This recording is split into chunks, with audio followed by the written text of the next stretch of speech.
नमस्कार दोस्तों, स्वागत है आप सभी का यूट्यूब चैनल जॉब स्ट्रीम में। दोस्तों, आज की वीडियो में हम बात करेंगे इंडियन कोस्ट गार्ड 2021 के बारे में। एक ऑफलाइन फॉर्म जो आई है उसे कैसे भरना है और कैसे भेजना है और किस तरह से जो है आपको वहाँ पे सारे कुछ करने हैं उसके बारे में मैं बताऊंगा। जिसमें एमटीएस, फायरमैन, स्टोर कीपर के पोस्ट के लिए वैकेंसी आई है और एप्लीकेशन फ़ी नहीं लगती है। ऑल इंडिया जॉब है, मेल और फीमेल दोनों के लिए। तो कैसे फॉर्म भरना है, क्या आपको जो है वो कितने का जो है डाक टिकट लगाना है, कैसे भेजना है, साथ में आपको ये भी बताएंगे जो लिफाफ पे क्या भरने हैं और एड्रेस क्या देना है। ये तमाम चीज़ें मैं आपको इस वीडियो में बताऊंगा। आप लोग से बस एक छोटी सी रिक्वेस्ट है, अगर पहली बार आप चैनल पे विजिट करें तो प्लीज़ सब्सक्राइब करना मत भूलिएगा। और ये वैकेंसी जो है 11 जो है वह दिसंबर से ही चालू है और आपका जो है 31 जनवरी 2021 तक आप इस जो है वह ऑफलाइन फॉर्म को भेज सकते हो। तो आगे बढ़ते हैं, देते हैं और तमाम जानकारी। तो यही वो जो है ऑफलाइन फॉर्म है, यहाँ पे देख सकते हैं। हेड कांस्टेबल जो है कोस्ट गार्ड की जो हेड क्वार्टर कोस्ट गार्ड की है उसकी है, वेस्टर्न रीजन की। और आपको अलग अलग पोस्ट यहाँ पे बहुत सारे देखने को मिलेंगे। मैंने आपको बस दिखाने के लिए जो ओपन किया है। और नीचे आइएगा तो आपको जो ये इसकी ऑफलाइन फॉर्म मिलेगी, ठीक है। तो ये जो एनेक्सी 1, ये आपको क्या करना है, इसे जो है वह प्रिंट करवाना है और इसी को भरना है। और ये जो एनेक्सी 2 है, ये ईडब्ल्यूएस वाले कैंडिडेट के लिए जो ईडब्ल्यूएस से अप्लाई करेंगे उनके लिए। तो आपको केवल एक ही पेज यहाँ पे जो है वह प्रिंट करवाना है। और आगे देखिए वीडियो में मैंने कैसे जो है आपको सारे कुछ जानकारी दिए हैं। तो दोस्तों, जैसा कि देख सकते हैं, ये इसकी जो है मैंने फॉर्म भर ली है और यहाँ पे आपको अच्छे से बारीकी से भरना है। तो मैं सभी लिंक तो वैसे डिस्क्रिप्शन में दे ही रखा हूँ। आपको ये फॉर्म जो है वह काले कलम से भरना है। सबसे पहले देखिए यहाँ पे जो दिया गया पोस्ट अप्लाइड फॉर पे, जो यहाँ पे आपका दिया गया है, देख सकते हैं ये वाली जो है, वहाँ पे फायरमैन मैंने लिखा है क्योंकि मैं फायरमैन पोस्ट के लिए यहाँ पे अप्लाई कर रहा हूँ, इसलिए लिखा हूँ। मैं बस आपको बताने के लिए ये दे रहा हूँ, आपको समझाने के लिए, ठीक है। और उसके बाद जो है फिर से आप जैसे नीचे आइएगा तो एक नंबर है आपको पोस्ट अप्लाइड फॉर। तो किस पोस्ट के लिए फिर से कर रहे हैं तो वो लिख देना फायरमैन। सभी कुछ आपको कैपिटल लेटर में लिखना है। नेम ऑफ द एप्लीकेंट, जो कैंडिडेट फॉर्म भर रहे हैं, ठीक है, जो कैंडिडेट के नाम से फॉर्म जाएगा उनका वहाँ पे ब्लॉक लेटर में यानी कि कैपिटल लेटर में उनका नाम होना चाहिए। तो मैंने यहाँ पे लिख दिया है। आपको छोटे छोटे अक्षर में साफ साफ लिखना होगा अगर आपका बड़ा नाम है तो। उसके बाद फादर्स नेम आपको उसी तरह लिखना है कैपिटल लेटर में और बहुत ही बारीकी से लिखना है। ज़्यादा गचपच मत कीजिए, काटकूट मत कीजिए, नहीं तो रिजेक्ट हो जाएगा फॉर्म आपका। उसका डेट ऑफ बर्थ आपको लिखना है, क्या आपका डेट ऑफ बर्थ है तो वो मैंने डाल रखा है। उसके बाद आपकी नेशनलिटी क्या है वो मैंने डाल दिया है, यहाँ पे इंडिया है तो वो डाला है। अब यहाँ पे विजुअल जो आइडेंटिफिकेशन मार्क्स है वो आपको देना है, ठीक है, जो आपका बॉडी पे दिखता है, ठीक है, विजिबल आइडेंटिफिकेशन मार्क्स। तो मैंने यहाँ पे 2 डाला है क्योंकि 2 ऑप्शन में दिया है। तो पहला है ए मोल ऑन हेड, यानी कि तिल का निशान जो है, तिल मेरे हेड पे है, मेरे माथे पे है, इसलिए ए मोल ऑन हेड लिखे हैं। अगर आपका जो है सिर पे अगर मोल ना हो यानी कि तिल ना हो तो आप कट का भी दे सकते हैं, ए कट ऑन हेड, ठीक है, इस तरह से दे सकते हैं। अगर हाथ में है तो आप ए कट ऑन लेफ्ट हैंड या राइट हैंड ऐसे लिख सकते हैं, या लेग्स लिख सकते हैं, पैर में है तो उसी तरह से दूसरे को भी आप इसी तरह लिखिएगा, ए कट मार्क ऑन हेड। तो इस तरह से आप दे सकते हैं। मैंने 2 दे दिया है, आप भी 2 दे दिए हैं वहाँ पे। उसके बाद आप किस कैटेगरी से बिलोंग करते हैं, SC ST OBC general EWS, तो जो भी कैटेगरी से है तो आप उसका नाम लिख दीजिएगा। जैसे अगर आप SC ST लिखते हैं या OBC लिखते हैं तो उसका एक जो है आपको वह जो कास्ट सर्टिफिकेट है वो भी आपको लगाना होगा, ये चीज़ ध्यान रखिएगा।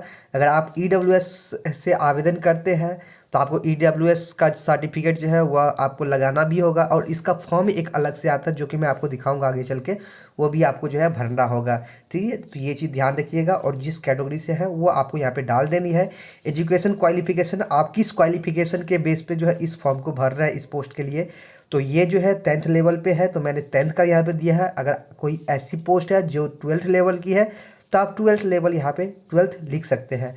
उसके बाद आप जो है एग्ज़ाम पास, आपने एग्ज़ाम जो है वह कौन सा पास किया है तो 10th पास किया है तो 10th लिखना है। पासिंग ईयर किस साल में आपने पास किया है, अगर आप 2013, 2014, 2015, 2016 जब भी पास किए तो उसका जो है यहाँ पे ईयर लिख दीजिएगा। डिवीज़न या ग्रेड एंड ऑफ मार्क्स, तो आपको सेकेंड डिवीज़न लिख देना है या फर्स्ट डिवीज़न लिख देना अगर आप डिवीज़न में लिखना चाहते हैं। या आप जो है ग्रैंड यानी कि टोटल मार्क्स में आपका कितना परसेंटेज है, 61%, 62 या 75, या आपका जो है वह 85 यानी कि 85%, जो भी परसेंटेज है वो आपको दे देना है। उसके बाद आप जिस बोर्ड से यहाँ पे पास किए हैं वो लिख देना है। तो बिहार बोर्ड से जो कैंडिडेट होंगे वो इस तरह से लिख सकते हैं। CBSE बोर्ड वाले अपने हिसाब से लिखिएगा। उसके बाद एक्सपीरियंस के लिए देखा जाए 9 नंबर कॉलम में तो एक्सपीरियंस मांगा गया है, तो एक्सपीरियंस है तो दीजिए, नहीं है तो मत दीजिए। तो मैंने नो कर दिया है। मैरिटल स्टेटस अनमैरिड है, शादीशुदा है तो जो मैरिड लिखिएगा। अगर जो बिना शादीशुदा के हैं यानी कि जिनका शादी नहीं हुआ वो अनमैरिड यहाँ पे लिख सकते हैं। उसके बाद यहाँ पे आपका जो है एड्रेस आएगा। तो कम्युनिकेशन के लिए एक एड्रेस आपको देना है जो कि आपका एड्रेस होगा। तो आपको पूरा एड्रेस आपको लिखना है। देखिए इस जगह छोटी है इसलिए आप लोग बारीकी से अच्छे से भरिएगा, साफ़ सुथरा, छोटे अक्षर ही में अपना सारा कुछ भर लीजिएगा। उसके बाद एक जो है परमानेंट एड्रेस है जिसे आपको भरनी है पिन कोड के साथ। तो देखिए मैंने दोनों ही सेम लिख दिया क्योंकि दोनों सेम ही एड्रेस है, इसलिए मैंने ये डाल दिया है। उसके बाद कॉन्टैक्ट नंबर जिसमें मोबाइल नंबर और ईमेल आती है, तो पहले आपको मोबाइल नंबर आराम से लिख देना है, एंड करके ईमेल आईडी आपको लिख देनी है। अगर इस कॉलम में ना आटे तो एंड करके नीचे भी यहाँ पे लिख सकते हैं। डिस्क्लेमर आप चाहे तो पढ़ सकते हैं। पढ़ने के बाद आपको क्या कहा है यहाँ पे, लेफ्ट हैंड थंब इम्प्रेशन, यानी कि आप जो अपने बाएं अंगूठे का निशान जो आपको लगाना है, तो मैंने यहाँ पे जो है दे दिया है। सिग्नेचर ऑफ द कैंडिडेट्स जो भी अप्लाई कर रहे हैं उनका सिग्नेचर यहाँ पे होगा। उसके बाद यहाँ पे जो प्लेस और डेट मांगा है, प्लेस जिस भी स्थान से है जो आपका है, डिस्ट्रिक्ट वो लिख दीजिए यहाँ पे, डेट जिस डेट को आप आवेदन करते हैं वो डेट लिख दीजिए। मैंने 27/12/2021 का यहाँ पे डेट दे दिया है। तो इस तरह से आप कर सकते हैं। यहाँ पे एक पासपोर्ट साइज आपका फ़ोटो आएगा जो कि इस तरह से रहेगा, ठीक है। और आपको क्या करना है, यहाँ पे सेल्फ अटैच करना है। देखिए यहाँ पे कहा गया है फिक्स और विथ सिग्नेचर भी आपको करना है।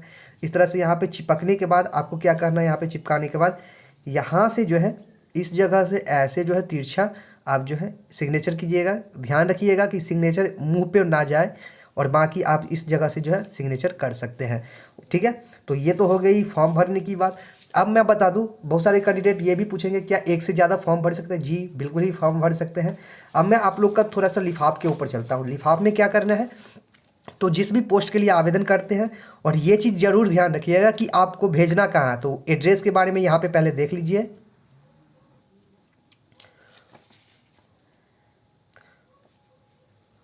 तो देख लिए आपने, मैंने आपको सारे डिटेल बता दिया है। मैंने जो है फायरमैन पोस्ट के लिए रत्नागिरी में भेजना है, तो मैंने वो उसी का एड्रेस यहाँ पे दिया है। तो पहले आपको ऊपर लिखना है application for the post of fireman. तो मैंने जो है फायरमैन पोस्ट के लिए आवेदन कर रहा हूँ। उसके बाद टू लिख के आपको क्या करना है, द कम्युनिकेशन, जो भी मैंने एड्रेस आपको बताया है वो डाल देना है। The communication officer CGAS Ratnagiri CO/ICGS Ratnagiri airport building MIDC। यहाँ पे एरिया दिया गया है रत्नागिरी का, डिस्ट्रिक्ट यहाँ पे पिन कोड और महाराष्ट्र, ये तमाम जो सी थे रत्नागिरी का एड्रेस मैंने वो डाल दिया है। इसी तरह से जैसा कि आप अगर किसी और पोस्ट के लिए भरते हैं, जिस पोस्ट के लिए भी भरते हैं उस जगह का आपको, जैसे मैंने वीडियो में आपको पीछे ही बता दिया था एड्रेस, वो आपको डाल देना इसी तरह से।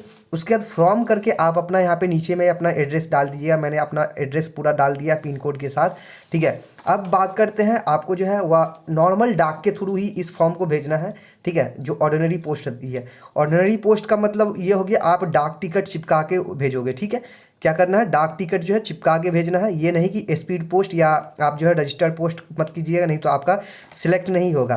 तो आपको क्या करना, नॉर्मल आप 10 रुपये का टिकट लीजिएगा, या आप अपने डाक जो है ऑफिस में जाइएगा, वहाँ पे पूछ लीजिएगा कि आपका जो है वह इस जगह से, यानी कि आपके जो पोस्ट ऑफिस है उस जगह से पिन कोड बता दीजिएगा कि महाराष्ट्र रत्नागिरी के लिए, या जो भी आप एड्रेस पे भेज रहे हैं उस एड्रेस के लिए मुझे जो है ये फॉर्म भेजना है। तो कितने रुपए का डाक टिकट चाहिए तो वो बता देंगे नॉर्मली।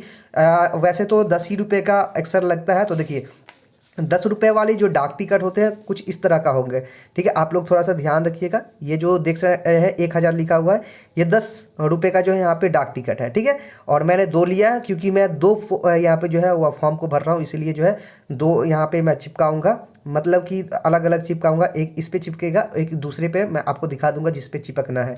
और ये जो आप देख रहे हैं ये 100 रुपये 1 रुपये का है, ठीक है। ये जो आप देख रहे हैं, ठीक है, ये 1 रुपये वाली है। और इसी तरह में एक आती है 5 रुपये की भी, एक 2 रुपये की भी आती है। लेकिन अक्सर जो है आपको या तो 1 रुपये वाला दिया जाएगा या आपको जो है 10 रुपये वाला दिया जाएगा, और 15 रुपये की भी आती है और एक 20 रुपये की भी आती है। तो आप अपने हिसाब से लीजिएगा, वैसे जितना वहाँ पे जो है अवेलेबल रहता है उसके हिसाब से ही जो है वह दिया जाता है, ठीक है। तो यहाँ तक मैंने आपको बता दिया है, इस तरह से आपको चिपकाना है, और चिपकाने के बाद आपको क्या करना है, जाके जो है अपने पोस्ट ऑफिस में इसे डाल देना है और आपकी जो पहुँच जाएगी।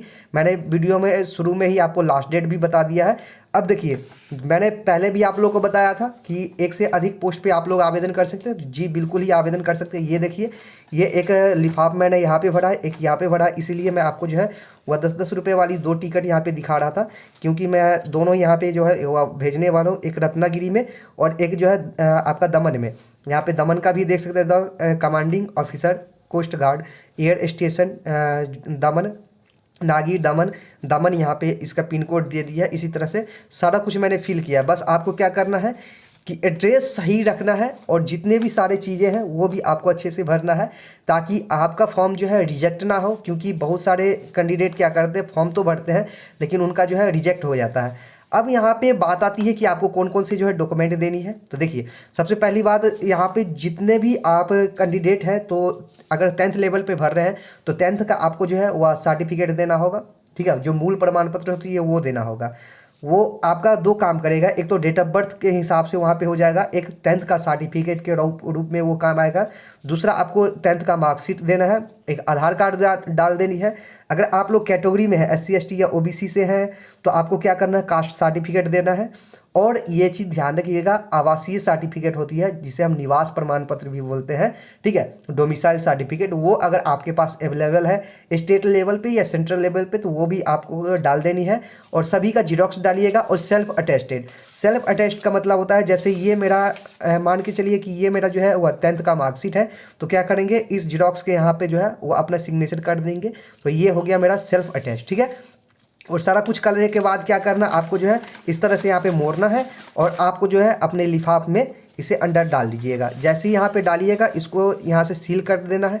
सील करने के बाद आपको यहाँ पे देख लेनी है अपना जो है जो भी डाक टिकट होगा वो चिपका के, और इसे अपने जो है वह पोस्ट ऑफिस में गिरा दीजिएगा, वहाँ पे आपका पहुँच जाएगा।